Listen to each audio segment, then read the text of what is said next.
Humanity starts wars, and humanity ignores wars. Humanity allows for the death and destruction of over 250,000 people. In the last 5 years in Syria, 11 million displaced people, refugees, living all over the place and being dealt with cruelty.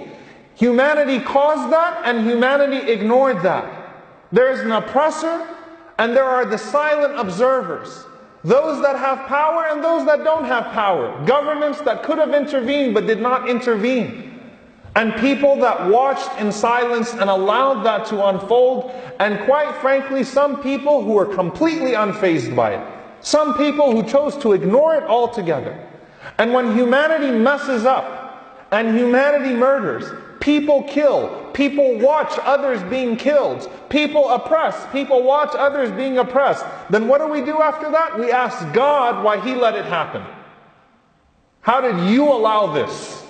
After we messed it all up, we turn towards Allah subhanahu wa ta'ala with our complaints. So on one hand, we want the free will to be able to reject God, to reject His orders, to reject His revelation, to reject His legislation, to live free without any restrictions. We reject when He calls us to charity and generosity and benevolence and mercy, and to take care of the poor and the vulnerable amongst us.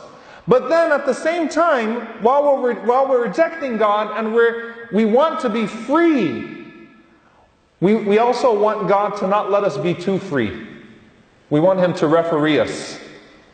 And we want Him to stop us when our free will gets us out of hand. Isn't that hypocrisy?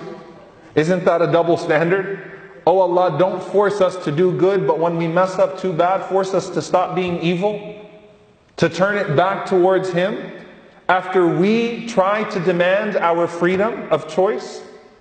So if God stopped evil, and if God did not give us the ability to do wrong, we know that Allah doesn't force us to do wrong. That's a batil creed. That's a false creed. As false as the creed that says Allah doesn't know what's going to happen tomorrow. We know Allah doesn't force us to do wrong. But if God stopped evil, then we wouldn't have free will. Then we wouldn't have choices. Then that would defeat the purpose of the entire human enterprise. Then we might as well be angels or robots.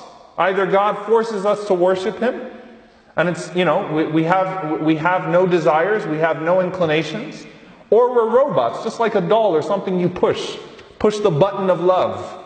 It's not real love, even though the doll keeps saying I love you to the child.